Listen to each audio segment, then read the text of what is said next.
Guys, this video came up in my recommendation. I want to watch it. Why I quit WoW as a new player. As a new player? Is it because I didn't have fun? Because I got kicked out of a dungeon for not knowing how to interrupt? Because I couldn't win the Trial of Style even though I was obviously the best dressed troll in town? While I'm tempted to say the last option, the truth is, it's none of the above. I had a lot of fun during the time I played. While it was a lot to take in, as I hadn't really played a game like WoW before, it was such a breath of fresh air to play something new and start down a path that many people had already been down for over 2 decades. And while I did get kicked for not knowing how to interrupt, I learned it pretty quickly and made sure to smash the shit out of that button for the rest of my playtime. But the Trial of Style is actually rigged because what the fuck? So why after all this did I decide to call it quits? Let me explain. In early 2023, I stepped foot into Azeroth for the very first time. Pretty much out the gate, I was hooked. I was bopping Murloc. Chat, if you don't know how to kick in retail WoW, you get kicked. That's how it works. I was bopping porcupines, I was bopping rats, Really? Thank you and for the also prime. got bopped myself. I enjoyed the feeling of progression and the wide variety in the skill tree. Then suddenly, it felt like a spanner was thrown in the works. I was pushed into one of WoW's many expansions, Battle for Azeroth. It felt like I had just walked into a movie halfway through. I was regarded as some legendary hero already, even though all I did was shank a Murloc and awkwardly fumble my way around figuring out how to remove abilities from my ability bar. I know that story maybe isn't the most important aspect of WoW, but when you have no idea what the game actually offers outside of the story, it would have been nice for at least a little recap. But honestly, this wasn't really much of an issue. The further I got into the story, the more I started to enjoy it. While I did find a lot of quests to be just copy and paste, collect and return missions, there were also some really cool moments which I enjoyed. But then the moment I had been waiting for, the end game. Once I stepped into Dragonflight, the game really came alive. I felt like I just finished some long ass tutorial and now it was finally time to play the game. I kind of wish that the game actually started here instead of throwing me into some random expansion, but I was happy to be there nonetheless. The true grind began. I did dungeons, upgraded my armor, found new trinkets, and upgraded my skills. I zugged and zugged my way through Mythic Plus, raids, events, and once I stepped back, I could see all this cool shit I had. Gaz was unstoppable. But then I took a little break and a new expansion came out. In this short time, Gaz went from powerful, rat-killing troll lord to a soft-skulled baby, dropped headfirst on the hard reality of having to grind all this gear again. Maybe this is how the flow of Vertical progression hype. the game has always been, but something felt really bad about losing all of this progress. I understand that there always needs to be progression, but to know that all my hard-earned items were now merely cosmetic did kind of kill my motivation. Maybe that's another quick point I can talk about. Hot take time. I'm not sure I ever really liked how so much content was made to be purely cosmetic. Maybe it's just because I had never experienced this until WoW, but I'm more used to gear visually representing how strong you are rather than just looking cool. Because that is what I was doing, and I still looked like a fucking Chad. It'd be really cool to run past someone and see that they have all of this new gear, but what actually ends up happening is I see a night elf with her tits out trying to sell me her OnlyFans. Now, I could be completely wrong about this, but there are over 20 years of updates and expansions, and unless there is some special event where the old dungeons are actually scaled correctly, it's just mindlessly insta-killing everything. It seems like a shame that so much content is basically dead and areas barren. In my time playing, I only really explored BFA and Dragonflight. There was never really much reason or incentive to explore other places unless I... Guys, what if somehow retail WoW, or even in WoW in general, every zone was still relative, all the gear was still like relative, and you could choose which content you wanted to do that day? That would be insane. If WoW had more content than just one zone. If all of the zone and everything was still like playable and it was worth doing. That would be so much content. I wanted a specific transmog. There were times where I just explored for the hell of it, and I thought to myself how cool playing through this would have been, but it's like it's just been forgotten. I would have really liked if there was more of a reason to go back to older expansions. I mean, obviously I could make a new character and level through a specific expansion, but just like when I leveled BFA, it would feel like a single player game instead of an MMO until the latest content is reached, since that's where the majority of the players are. But even then, it feels sort of pointless since you can literally pay just to skip it all anyway. Was that even really a hot take? I don't know. Now, to my next reason. I feel like maybe I started too late. When I first heard about WoW in the early 2000s, I always imagined that it was a game where player interaction was at the center of it all. I'd heard stories about how you would meet other players naturally in the game. No, you heard wrong, buddy. No, The only interactions you have in retail WoW is if you don't know what you're doing and you get flamed. Other than that, it's a solo player game that you're required to play with others, and they just flame you if you don't know what you're doing. That's retail WoW. Win a guild, organize when you're gonna do a raid, all meet up on the day, jump in a call and send it. So for a game that seemed so rooted in player interaction, I was somewhat surprised by the lack of it. As I mentioned before, this is partly because I was forced into dead content where it was super rare to see another player. And if I wanted to join a raid, a dungeon, or have something crafted, I didn't need to look for people I think of it 3 months. or even talk at all. You literally just click a button in a menu. Diffy on the blue team. That's it. But then again, I noticed that a lot of players aren't really interested in interacting anyway. And while I did find some really cool players, people just seemed to be locked in, racing to get to the end game as fast as possible. And some of them had very little patience for new players. However, I do think that I had a very different experience than the average player. This is because I'd managed to build a community from my YouTube videos. And once I had this community of people to play with, it was some of the most fun that I have had in a multiplayer game. I would usually stream when I played, and because of this, I found cool people that were more than happy to carry me through dungeons and raids and wouldn't get tilted since I was absolute dog shit. Yeah, actually, this is probably the coolest thing about being a streamer, guys, right here, is like you meet people that are actually just down to game and they don't care if you're dog shit or not. And a lot of people say that like these people are orbiters, and I say, yo, F you. Because I've met some of the coolest people in this community that like to just hang out and vibe. And it's W type shit.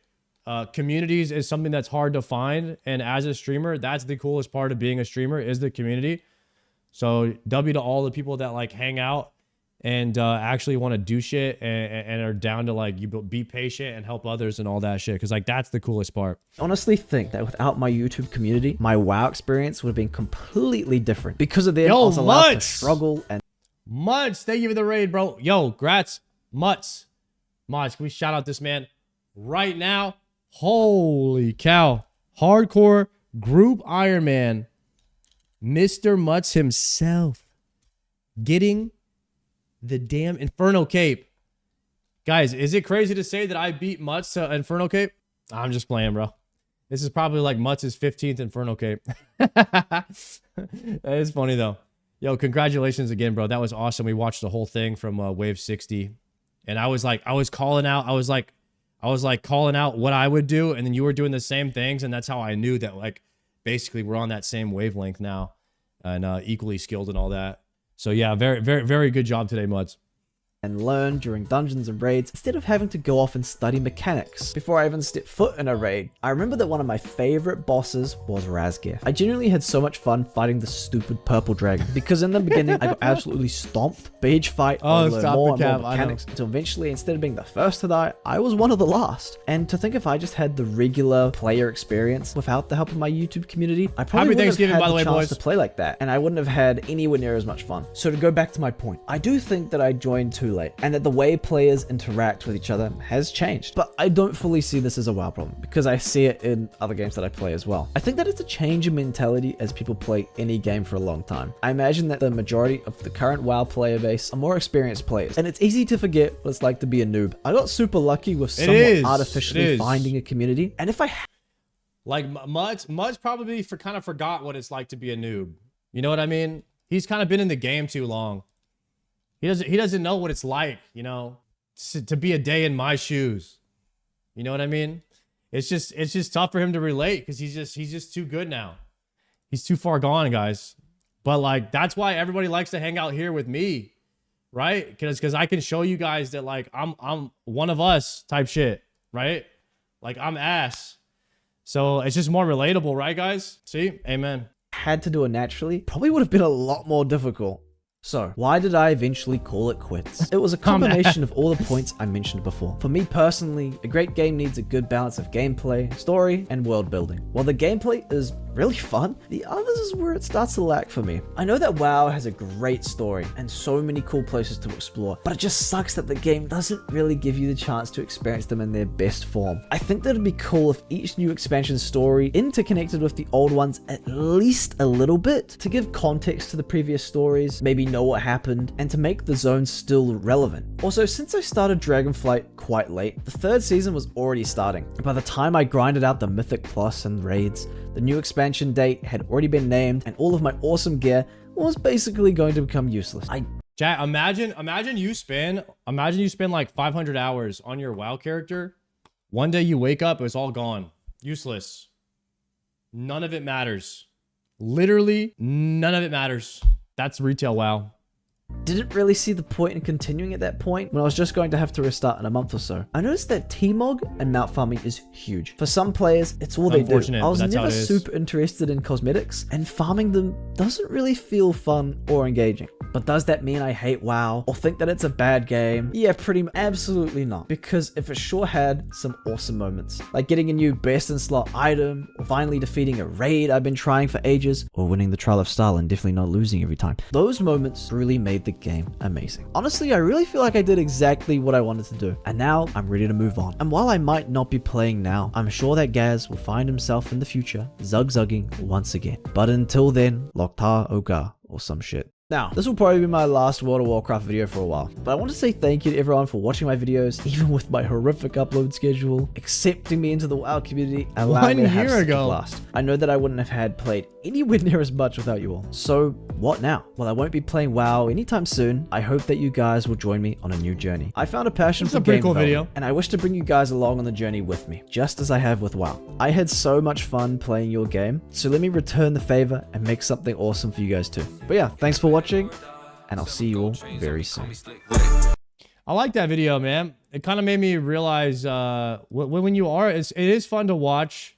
For me, it was kind of interesting to see a new player come into WoW and talk about their experience and like what they notice. And I think that's in a way a lot of what you guys have been telling me, that what you enjoyed from watching me play this game for the first time is it's cool to see that from a new experience, especially if you've been playing the game a long time. And I imagine there's a lot of you guys that have been playing RuneScape a long ass time. Because this is not really a game that you just pick up and play for a few months, and unless you're showback, right? It's just like this game is like a lifelong game, and a lot of you guys have been playing for a long time, and I think that that's what makes it special. But it's cool to like look back on somebody who's trying it again for the first time and kind of like see from their eyes what they think about the game, and see if it lines up with what you think about the game. And it's been kind of cool. It's been kind of cool going through that experience myself for the first time, and seeing it's actually made me discover a lot more about video games, about myself, and what I like and enjoy about MMOs. And it's crazy. The thing that people will like, you know, not necessarily like make fun of me, but like they'll kind of bug me about. They're like, "Why are you rushing content? Why are you rushing content?" I'm like, dude, I just really enjoy this part of the game. I mean, it's the why wouldn't you rush, you know, to the dessert table if you like dessert more than you like turkey? It's just, that's what I like. It's nothing wrong with it. But I just love the Inferno Coliseum idea. And I realized the reason I like it so much is because WoW doesn't have it. WoW doesn't have this in WoW. And it's made me realize that I wish WoW had this part in the game. I wish WoW had the Zuck Helms. I wish WoW had the combat achievements. I wish WoW had the solo challenges, the Infernal Cape and the Coliseum. And I wish WoW had like these collection logs and types of things, and the quest capes and the quality of life gameplay and the diaries and even stuff like that. Like I wish WoW had a lot of this stuff. And so I find myself immersing myself more and more into this game in the parts that WoW doesn't have. And I'm finding like, wow, I really like that RuneScape has this. And the more I play RuneScape, the more I realize, damn, maybe I was a RuneScape player this whole time and I've been playing the wrong game. Because WoW is more of like a seasonal game that you play whenever there's new content, and RuneScape is the game that you play whenever there is no content somewhere else, because you can always play RuneScape. Like RuneScape should be the main game, and all the other ones you kind of just play them to take a break, and then you come back to this one because this is the one that's not going anywhere. This is the one that has infinite, like forever content. And it's starting to click with me now that RuneScape should have been the baseline game. I shouldn't have been trying to make World of Warcraft my baseline game. because there's one that's more based than that. And like the RuneScape is the most based MMO. It's that forever horizontal game, horizontal progression that you need thousands and thousands of hours in. So just, you can always play it. Go play what's hot, but you can come back here and like make this the home base. That's how I've been feeling lately, at least.